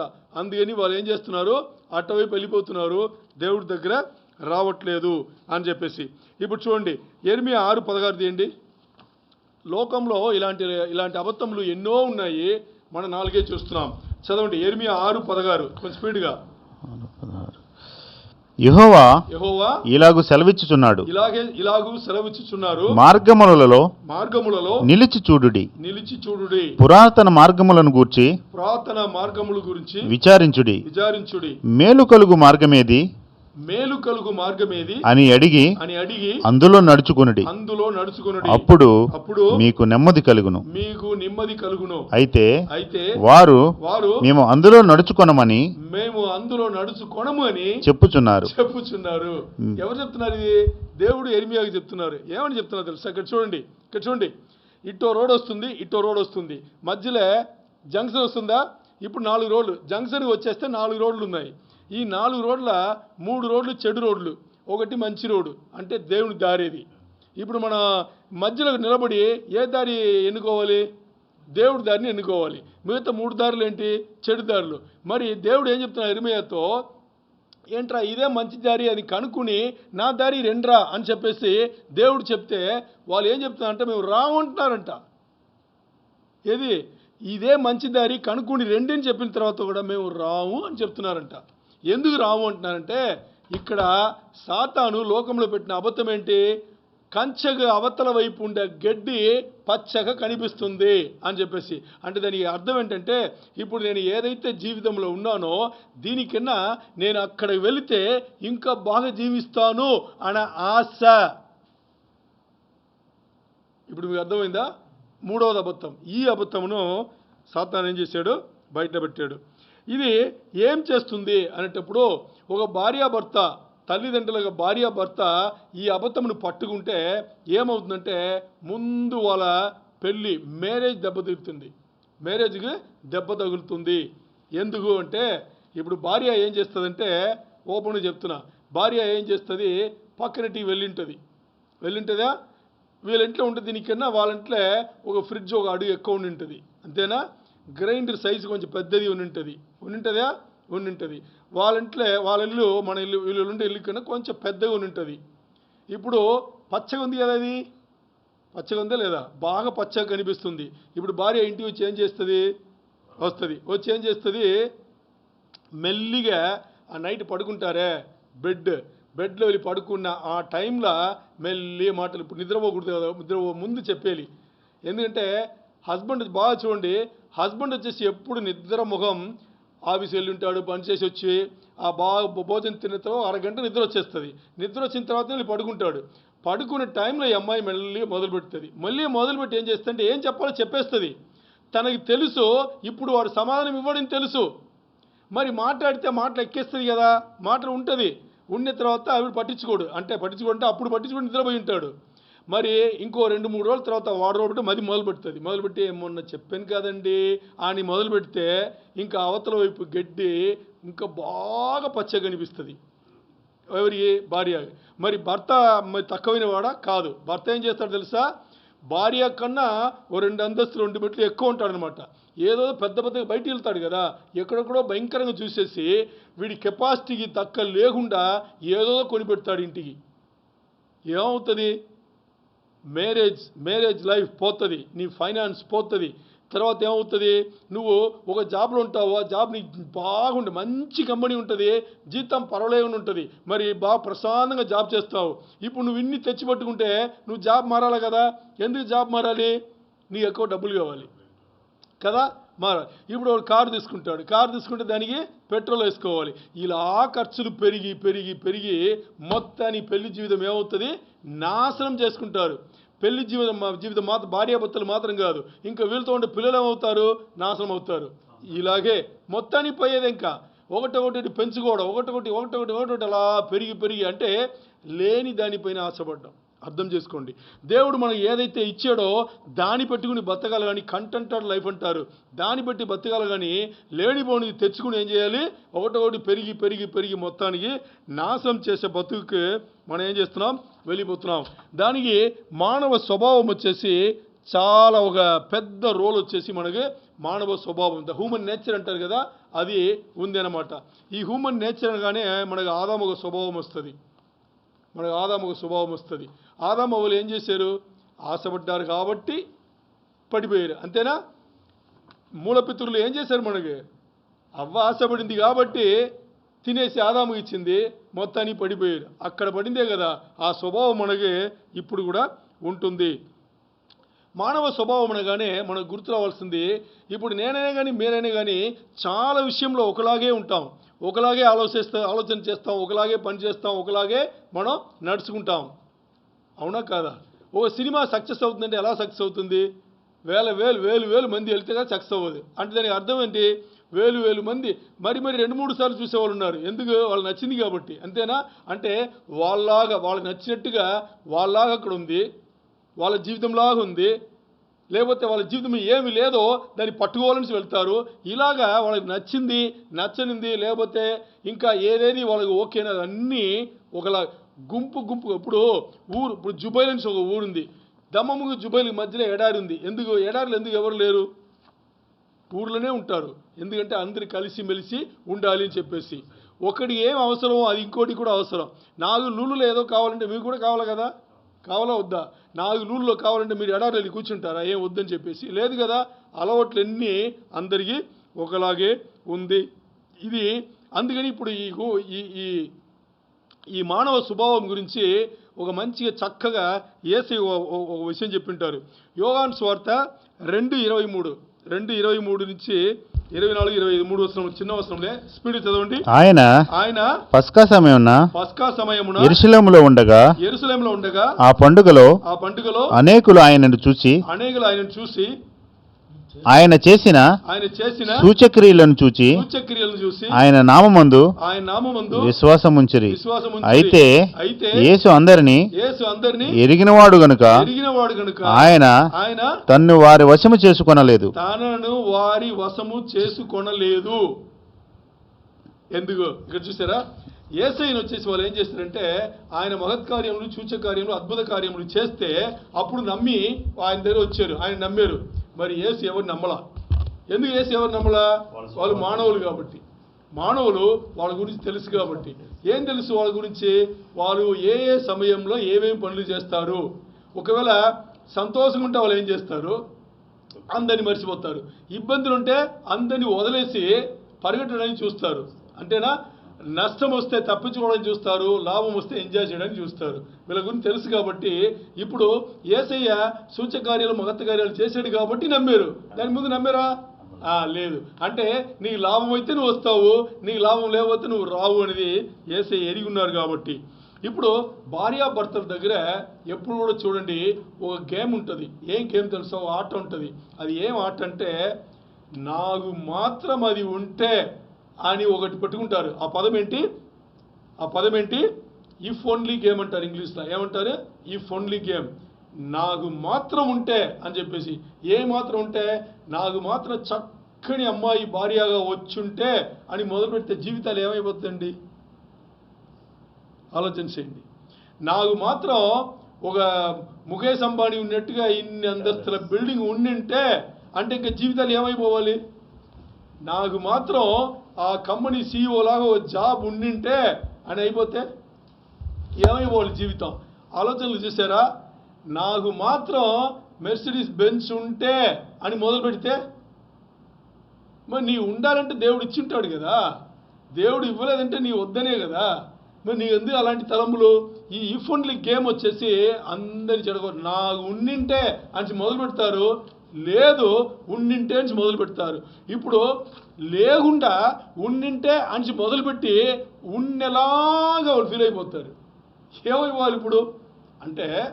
నా భార్య మాత్రం, ఒక విషయం చెప్తా, పెళ్లి సంబంధించింది కాబట్టి, నా భార్య మాత్రం ఇంకొంచెం తక్కువ వయసుగా బాగా అందంగా ఉండింటే అనిసి నువ్వు ఆ తలంపులనే ఉండి నీ భార్య అలా లేదు కదా, నీకు తెలిసింది కదా, ఈ తలంపులో ఉండి అమ్మాయి దగ్గర నువ్వు అన్నీ ఎక్స్పెక్ట్ చేస్తుంటే ఏమవుతాయి? ఒక గొడవల కదా వస్తుంది. ఇదేంటి? ఇదే ఏముందో దేవుడు ఏమి ఇచ్చున్నారో అదే ఇచ్చిన్నారు. మనకి దాన్ని బట్టే బతకాలి. ఇప్పుడు దాన్ని వదిలేసి ఏమీ లేదో ఒక ఊహ పైన వెళ్ళిపోయి ఊహంలో ఇమాజినరీ వరల్డ్ వెళ్ళిపోయి నాకు ఇలా ఉంటే అలా ఉంటే అది ఉంటే ఇది ఉంటే నేను సాధించావనంటే అది ఉంటే నువ్వేంటే సాధించేది? ఒక కోతి సాధిస్తుంది. నువ్వేంటి సాధించేది? నువ్వు ఎక్కడున్నావో దేవుడు నీకు ఏమి ఇచ్చినారో దాన్ని బట్టి దాంట్లో ఏమి సాధించగలవో దాన్ని సాధించి చూపించు. అప్పుడు నీ భార్య సంతోషపడుతుంది, నీ పిల్లలు సంతోషపడతారు, అన్నీ బాగుంటుంది. లేని దానిపైన ఆశపడుకుని అలాగుంటే ఎలాగుంటే ఏం మాట్లాడతావు? ఎందుకు మాట్లాడతావు? లేదని తెలుసు కదా. అది ఆ గేములు మనకి వద్దు.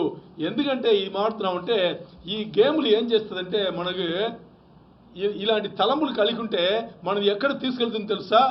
అవతల వైపు ఉండే గడ్డి అంటే కంచెగా అవతల వైపు ఉండే గడ్డి పచ్చగా కనిపిస్తుంది అని దీనికి తీసుకెళ్ళిపోతే ఏమవుతుంది? ఇప్పుడు ఏదైతే మనకి జీవితం ఉందో ఇది నాశనం అయ్యే వరకు మనకు తెలియదు. అవతల వైపు గడ్డి పచ్చగా కనిపిస్తుంది, దూరం ఉంది కాబట్టి. దగ్గర ఉంటే నీకు దీనికన్నా ఘోరంగా ఉంటుంది. నువ్వు అక్కడ వెళ్ళిన తర్వాత దీన్ని చూసుకుని ఏం చేస్తారు తెలుసా? చాలామంది రెండో పెళ్ళి వెళ్ళిపోతారు. నాకు ఈ జీవితం బాగాలేదు, ఈ భార్య బాగాలేదు, ఇది బాగాలేదు, అది బాగాలేదు అని చెప్పేసి ఇంకో అమ్మాయిని చేసుకుంటారు. లేకపోతే దేవుడు నీ జీవితానికి నీకు ఏదైతే సోమత ఉందో దాని తగ్గట్టు నీకు కొన్ని ఫెసిలిటీస్ ఇచ్చి ఉంటారు కదా. దీన్ని వదిలేసి నాకు అది ఉంటే బాగుంటుంది, ఇది ఉంటే బాగుంటుంది, దాన్ని అన్ని పెంచుకుని ఉండేది కూడా పోగొట్టుకుంటారు. అంతే కదా. నా భార్య బాగలేదని చెప్పేసి నువ్వు ఇంకో భార్య వెళ్ళిపోవాలని ఇంకో పెళ్లి చేసుకుంటే అక్కడ వెళ్ళిన తర్వాతనే కదా తెలుసు. ఎందుకంటే మన స్టాటిస్టిక్స్ చూసుకున్నాము, మొదటి పెళ్ళిళ్ళు 50% ఫెయిల్ అయితే రెండవసారి పెళ్లి చేసుకుంది 67% ఫెయిల్ అయింది. 17% ఎక్కువనే కదా ఫెయిల్ అయింది. మూడవసారి చేసిన వాళ్ళు 23% ఫెయిల్ అయింది. మొదటి దానికి మన పోల్చుకుని చెప్తే ఎక్కడ సక్సెస్ అయింది? అవతల వైపు గడ్డి పచ్చగా ఎక్కడ కనిపించింది? ఎక్కడ ఉంది? లేదు, కనిపించింది. నువ్వు బాధలో ఉన్నావు కాబట్టి అవతల వైపు గడ్డి పచ్చగా కనిపించింది. మరి అవతల వైపు గడ్డి నిజంగా పచ్చగా లేదు. అందుకని చాలా అంటే అవతల వైపు గడ్డి ఎందుకు పచ్చగా కనిపిస్తుందంటే నువ్వు ఇక్కడి నుంచి చూస్తున్నావు కాబట్టి, దూరం నుంచి చూస్తున్నావు కాబట్టి, నువ్వు ఒక ఇమాజినరీ వరల్డ్ వెళ్ళిపోయావు కాబట్టి, అంటే ఊహం సంబంధించిన లైఫ్ వెళ్ళిపోయావు కాబట్టి నువ్వు అలాగ ఉన్నావు. నువ్వు దానికి వెళ్ళలేదంటే బాగానే ఉండేవాడు కదా. ఎందుకంటే అవతల వైపు ఇది బాగుంది నువ్వు ఎందుకు వెళ్ళిపోయి నువ్వు వెళితే నువ్వు ఇంకా కష్టపడతావు. నీకు ఇప్పుడు ఉండేదే శ్రమ. ఈ శ్రమను ఓర్చుకుని నువ్వేం చేస్తున్నావు? అక్కడ వెళ్ళిపోయి ఇంకా వెళ్ళే దీంట్లో నీకు ఎంతో నష్టం కలుగుతుంది. వెళ్ళిన తర్వాత అక్కడ దీనికన్నా ప్రాబ్లమ్స్ ఎక్కువ ఉంటుంది. ఇప్పుడు ఎక్కువ మోసపోయేది ఎవరు? నువ్వే కదా. మరి ఇక్కడ బాగుందని చెప్పేసి నువ్వు ఇక్కడికన్నా అక్కడ బాగుందని చెప్పేసి దీన్ని కోల్పోయావు. అక్కడ పోతే దీనికన్నా ప్రాబ్లం ఎక్కువ ఉంది. ఏం చేయగలవు ఇప్పుడు?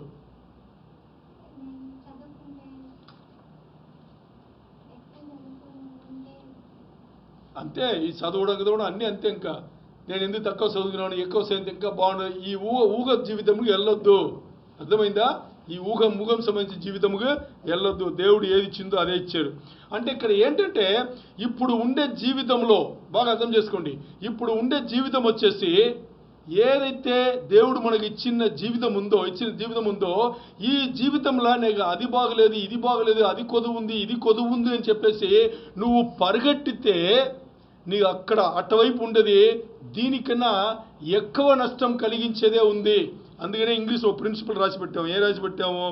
Running from adversity and conflict in relationships does not solve problems it compounds them. అంటే నువ్వు ఎక్కడి నుంచి బాగలేదనిసి పరిగెట్టాలని నువ్వు పరిగెట్టిపోతున్నావో మొత్తానికి సంబంధాలు కోల్పోతుంది. నువ్వు అక్కడ వెళ్ళిన తర్వాత నీ ఇక్కడ ఉన్న సమస్యల కన్నా ఇంకా సమస్యలు ఎక్కువ అవుతుంది కాబట్టి, కానీ తక్కువ అవ్వట్లేదు. అదే నిజం. ఇప్పుడు సామెతలో దీనికి స్కిప్ చేద్దాం మనం. ఇప్పుడు దీని ఆన్సర్ ఏంటి? టైం లేదు కాబట్టి దీని ఆన్సర్ ఏంటి, దీని సమాధానం ఏంటి అని మనం చూస్తే దీనికి సమాధానం ఒకటే. ఏంటి? మనం అనుకున్నాం అవతల వైపు గడ్డి పచ్చగా కనిపిస్తుంది అంటే నాకుండే జీవితం కన్నా ఇంకా ఆ జీవితం, ఈ జీవితం, వాళ్ళ జీవితం, వీళ్ళ జీవితం ఇది అన్నీ బాగుంది అని ఏదైతే మనం బాగుంది అని అనుకున్నామో దీని ముందు మనం ఏం చేయాలంటే దీనికి మన సరిగ్గా మన అవగాహన కావాలంటే ఏం చేయాలి? మనం ఉండే జీవితమే దానికన్నా మేలు, మంచిది అని చెప్పేసి మనకు ఏదైతే జీవితం దేవుడు ఇచ్చినారో అదే మంచిది, అదే మేలు అని తెలియాలంటే మనం ఏం చేయాలి అనేదే యాకోబు 5, 7, 8, 9, 10, 11 చదవండి. స్పీడ్ చదవండి. సహోదరులారా, ప్రభు రాకడ వరకు ఓపిక కలిగి ఉండుడి. చూడుడి. వ్యవసాయకుడు తొలకరి వర్షమును కడవరి వర్షమును సమకూడు వరకు విలువైన భూఫలము నిమిత్తము ఓపికతో కాచుకొనుచు దాని కొరకు కనిపెట్టును కదా. ప్రభు రాక సమీపించుచున్నది గనుక మీరును ఓపిక కలిగి ఉండుడి. మీ హృదయములను స్థిరపరచుకునుడి. సహోదరులారా, మీరు తీర్పు పొందకుండు నిమిత్తము ఒకని మీద నొకడు సనగకుడి. ఇదిగో న్యాయాధిపతి వాకిట నిలిచి ఉన్నాడు. నా సహోదరులారా, ప్రభువు నామమున బోధించిన ప్రవక్తలను శ్రమానుభవమును ఓపికను మాదిరిగా పెట్టుకొనుడి. సహించిన వారిని ధన్యులనుకొనుచున్నాము కదా. మీరు యోబు యొక్క సహనమును గూర్చి వింటిరి. ఆయన ఎంత జాలియు కనికరమును గలవాడని మీరు తెలుసుకొని ఉన్నారు. ఆమేన్. ఇది నేను సింపుల్ చెప్తాను మీకు.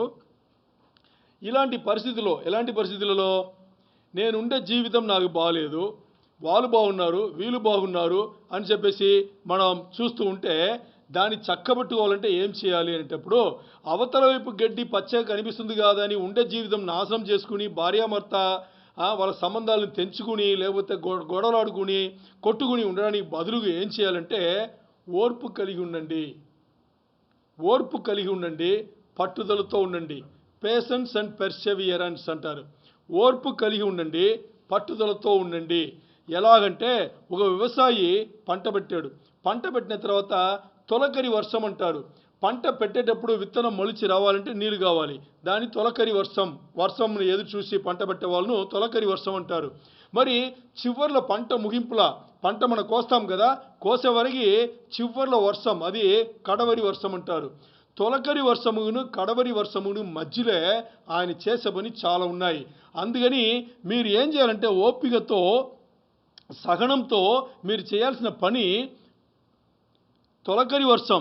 మీరు పెళ్ళి చేసుకుని జీవితం ప్రారంభమయ్యి యేసు ప్రభు వచ్చి మెగారుడై వచ్చి సంఘం ఎత్తబడే గుంపులో మనం వెళ్ళి తీసుకెళ్లే వరకు ఎంత జీవితం ఉంది. ఈ జీవితంలో భర్త భార్యతోనూ భార్య భర్తతోనూ ఓర్పుతో ఉండండి. ఆ ఓర్పును వదిలిపెట్టేసి మీరు అటువైపు పచ్చగా ఉంది కదా, ఆ జీవితం బాగుంది కదా, ఈ జాబ్లో ఎక్కువ జీతం వస్తుంది కదా, నా పిల్లలు దీన్ని చదివితే వాళ్ళు ఇలాగ అయిపోతారు కదా, నేను ఈ 2 వీలర్ తోలడానికన్నా కారు తోలితే ఇంత బాగుంటుంది కదా అని ఆశపడి జీవితాలను పాడు చేసుకోవద్దు అంటున్నారు. ఎందుకంటే ఈ తొలకరి వర్షం పంట ప్రారంభంలో నుంచి ప్రతి ఇది పంట ఎప్పుడు ప్రారంభం చేయాలో భూమిని దున్నాలి. భూమిని దున్నే తర్వాత ఇంకేం చేయాలి, ఆ భూమిని దాని పక్వముకి తీసుకురావాలి, అంటే దాన్ని సిద్ధపరచాలి. సిద్ధపరిచిన తర్వాత సమయం చూసి విత్తనం వేయాలి. విత్తనం వేసిన తర్వాత ఆ విత్తనం సమయం కూడా వర్షం ఎప్పుడు పడుతుందో, దేవుడు ఆ సీజన్లో ఎప్పుడు వర్షం ఇస్తారో దాన్ని చూసి విత్తనం వేస్తారు. విత్తనం వేసిన తర్వాత అది మొలకెత్తి వచ్చిన తర్వాత మొలకల పాటు కలప మొక్కలు ఉంటుంది, దాన్ని తీయాలి. మరి వర్షముకి వెయిట్ చేయాలి. అర్థమైందా? పెరుగుతుంది. మరి కలుపు మొక్కలు, ఇప్పుడు ఉరం పెట్టాలి, మందు కొట్టాలి. అర్థమైందా? ఇవన్నీ ఇంకా పనిచేసే వాళ్ళు పనిచేస్తూనే ఉంటారు. అంటే తొలకరి వర్షముగును కడవరి వర్షముగును మధ్యలో ఎంత పని చేయాలి, ఆ పని చేస్తే ఎంత ఓర్పు ఉండాలి. ఓర్పుతో పాటే పట్టుదల కూడా ఉంది. ఏంటి, ఈ పనులన్నీ నేను చేస్తేనే ముగింపులో నాకు పంట పండుతుంది అని చెప్పేసి. మరి నువ్వు పెళ్లి చేసిన నెల రోజుల్లో, వారం రోజుల్లో, 3 రోజుల్లో, లేదా సంవత్సరం 2 సంవత్సరంలో నాకు భార్య బాగాలేదనడం. ఎందుకంటే అక్కడ చూడు, ఆ భార్య వచ్చేసి ఆ పని చేస్తుంది, ఆ జాబ్ చేస్తుంది, ఆవిడ ఈ కార్లు తిరుగుతుంది, ఆవిడ ఇంత అందంగా ఉంది అని నువ్వు పోల్చుకుని మాట్లాడితే, లేకపోతే భార్య భర్త దగ్గర వచ్చేసి ఆడు చూడు వాడి భార్యను ఎలా చూసుకుంటున్నాడు, వాడి ఇల్లు చూడు, వాడి కారు చూడు, వాడి పిల్లలు ఎంత చక్కగా ఆ ఊర్లో ఈ ఊర్లో చదువుతున్నారు చూడు, ఏం చూసేది? ఇక్కడ పెళ్లి చేసిన తర్వాత ముందు ఉండాల్సింది ఓర్పు. ఈ ఓర్పు తర్వాత యేసు ప్రభు వారు, ఎందుకంటే వాకిట్లో ఉన్నారంట. యేసు ప్రభు వారు వచ్చే టైం వాకిట్లో ఉంది, దగ్గర పడింది. ఇప్పుడు ఆ టైం వరకు మీరు ఏం చేయాలి, చేసుకున్న పెళ్లి పైన పని చేయాలి. ఏం చేయాలి? ఏదైతే పెళ్లి చేసుకున్నామో ఆ పెళ్లిని స్థిరం చేయాలంటే ఆ పెళ్లి పైన, అంటే భర్త భార్యతోనూ భార్య భర్తతోనూ కట్టుకోవాలి. ఏం కట్టుకోవాలి? దేవుడు ఇచ్చింది ఇది, మన బతుకు ఇది, మన ఇలా ఉండాలి అని చెప్పేసి మీరు దేవుళ్ళో కట్టబడాలి. దేవుళ్ళో కట్టబడకుండా ఇష్టానుసారమైన జీవితం, భార్య ఒకవైపు భర్త ఒకవైపు అలా తీసుకొస్తే మొత్తానికి నాశనం అయ్యేది కుటుంబం. ఎందుకంటే కంచెగా అవతల వైపు ఉండే గడ్డి పచ్చగా కనిపిస్తుంది, నీ కూడా పచ్చగా కనిపించాలంటే నువ్వు ఇక్కడి నుంచి అక్కడ వెళ్ళకూడదు. నువ్వు ఎక్కడ ఉన్నావో అక్కడ పచ్చగా చేసుకోవాలి. దానికే పెళ్లి చేసిన తర్వాత పెళ్లిని కట్టుకోవాలి. భార్య భర్తను కట్టాలి, భర్త భార్యను కట్టాలి, భార్య భర్త ఇద్దరు కలిసి పిల్లల్ని కట్టాలి. అది ఈరోజు దేవుడిచ్చిన వాక్యం. అందుకని అవతల వైపు ఉండే గడ్డి, కంచెగా అవతల వైపు ఉండే గడ్డి పచ్చగా కనిపిస్తుంది అనేది అబద్ధం. ఇది సాతాను ఈ లోకంలో పెట్టిన అబద్ధం. భార్య, భర్తలు, పిల్లలు, కుటుంబం దీన్ని పట్టుకోవద్దు. ఈ అబద్ధంను ఈ రోజు నుంచి దేవుడు యేసయ్య నామంలో వదిలిపెడుతాం. అర్థమైందా? ఇది వదిలిపెడితే జీవితాలు బాగుంటుంది. జీవితాలు ఎక్కడుందో ఎలాగుందో అక్కడ పచ్చగడ్డి మన కట్టుకుందాం. ఎక్కడో పచ్చగడ్డి ఉందని చెప్పేసి దాన్ని పరిగెట్టడం కాదు. Praise the lord. దేవునికి మహిమ. హల్లెలూయా.